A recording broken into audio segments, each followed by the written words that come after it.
মাংস আমাদের সকলেরই খুব পছন্দের একটা জিনিস। সে মাংসের ঝোল হোক বা মাংসের পকোড়া হোক, সেই মাংসই যদি টুইস্ট অ্যান্ড টার্ন দিয়ে একটু অন্যভাবে রান্না করা যায়, স্পেশালি রাখি পূর্ণিমা স্পেশাল, তাহলে কেমন হয়? আজকে তোমাদের সামনে যে রেসিপিটা শেয়ার করব সেটা হচ্ছে রাখির স্পেশাল। ভাইদের তোমরা বোনেরা খুব সহজে করে দিতে পারবে। প্রথমে আমি চিকেনের যে ব্রেস্ট পিসগুলো আছে সেগুলো ছোট ছোট করে কিউব করে কেটে নিয়েছি। এর মধ্যে দিয়ে দেবো লেবুর রস, তার মধ্যে আদা রসুন পেস্ট, এবং তার সাথে দিয়ে দেবো চিলি সস, এবং তার মধ্যে দিয়ে দেবো অল্প একটু সয়া সস। এর মধ্যে দিয়ে দেবো তন্দুর মশলা, তোমরা না চাইলে নাই দিতে পারো। আমি এখন 4-5 ঘন্টার জন্য ম্যারিনেট করে রাখবো, কিন্তু আমি এর মধ্যে নুনটা অ্যাড করিনি। নুনটা অ্যাড করলে মাংসর থেকে জল ছেড়ে যাবে, ওর জন্য আমি যখন তৈরি করব তখন আমি নুনটা অ্যাড করব। এবং তার সাথে আমি কিউব করে ক্যাপসিকাম এবং তার সাথে পেঁয়াজগুলো কেটে রেখেছি। এবার 4-5 ঘন্টা রাখার পর এর মধ্যে আমি অ্যাড করলাম নুন, এবং তার সাথে আমি বেশ কিছুটা কর্নফ্লাওয়ার অ্যাড করব বাইন্ডিংয়ের জন্য। ভালো করে এটাকে ম্যারিনেট করে নেব। আমি সকালবেলায় করেছিলাম ম্যারিনেশন, এবং রাত্রে করেছিলাম। 4-5 ঘন্টা বা তার থেকেও বেশি যদি রাখো না, তাহলে চিকেনটার মধ্যে সমস্ত মশলার ফ্লেভারটা চলে যাবে। এর সাথে আমি ক্যাপসিকাম এবং পেঁয়াজ দিয়ে এবং তার সাথে একটু নুন দিয়ে এগুলো ম্যারিনেট করে রাখছি। এবার আমি যাব নেক্সট স্টেপে। আমি সবার ফার্স্টে কি করব, যে এই যে লম্বা লম্বা কাঠিগুলো আছে সেগুলো কিছুক্ষণ জলে ভিজিয়ে রাখবো। জল থেকে তুলে এর মধ্যে ক্যাপসিকাম, তারপরে পেঁয়াজ, তারপরে চিকেনের পিসগুলো আমি এর মধ্যে গেঁথে নিচ্ছি, এবং ওপরে দিয়ে দেবো আরও একটা ক্যাপসিকাম এবং পেঁয়াজ। তোমরা চাইলে মাঝেও ক্যাপসিকাম পেঁয়াজ দিতেই পারো, ভালোই লাগবে খেতে। যারা ক্যাপসিকাম এবং পেঁয়াজের ফ্লেভারটা পছন্দ করো তারা মাঝে দিতেই পারো। তো আমি শেষে দিয়েছি এবং ওপরে দিয়েছি। এরকম করে একটা একটা করে আমি আস্তে আস্তে গড়ে নেব যতগুলো হয়ে থাকে। তোমরা দেখতেই পাচ্ছ সুন্দর করে এরকমভাবে দেওয়া হচ্ছে। আর চিকেন এতক্ষণ ম্যারিনেট করে রাখা হয়েছে বলে চিকেনের মধ্যে ভীষণ একটা জুসি ফ্লেভার চলে এসছে, এবং বেশিক্ষণ লাগবেও না এই চিকেনগুলো সেদ্ধ হতে।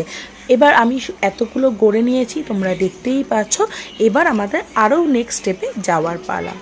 এবার আমরা একটা বাটিতে নিয়ে নেব 2টো ডিম, এবং তার সাথে নিয়ে নেব আমি ময়দা।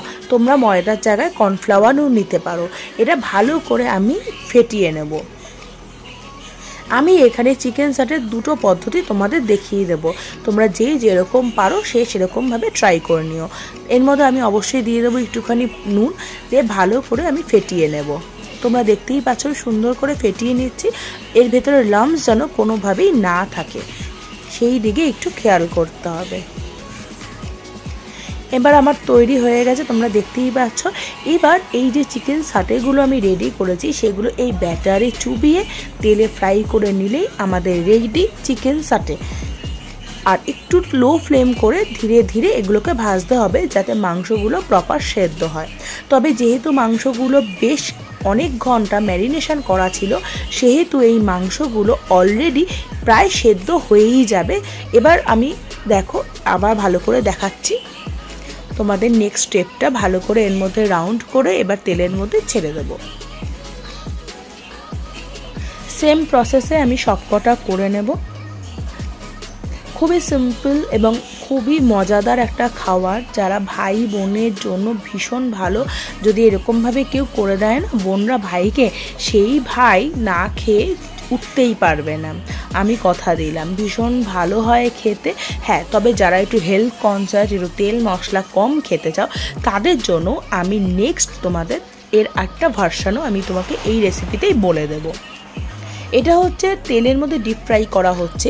যারা তোমরা তেল পছন্দ করো না বা মনে করো তেল ছাড়া আমরা এই মুখরোচক খাবারগুলো খাবো, তাদের জন্য একটা হেলদি ভার্সানও আমি এনেছি। এই ম্যারিনেটেড চিকেনগুলো অল্প অয়েল ব্রাশ করে তার মধ্যে দিয়ে দেবে। অবশ্যই তার মধ্যে কোনো কোডিং রাখবে না, কারণ যেহেতু ময়দাটাও আমাদের ডায়েটে থাকে না, তো সেহেতু আমি কোনো কোটিং রাখিনি। এই জায়গায় একটা ফ্রাইং প্যানে সামান্য অয়েল ব্রাশ করে এপিট ওপিট সেঁকে নেবে। এইটা হচ্ছে আমাদের হেলদি ভার্সান। তো হেলদি ভার্সানও কিন্তু আমি তোমাদের দেখিয়ে দিলাম। তো সুতরাং মুখরোচক খাবার মানেই যে যারা ডায়েট করছো তারা খেতে পারবে না, এটা একদমই ভুল কথা। তো এই হচ্ছে আমার ফাইনাল লুক। ভালো লাগলে লাইক, শেয়ার অ্যান্ড সাবস্ক্রাইব করতে ভুলো না। দেখা হচ্ছে নতুন রেসিপি নিয়ে।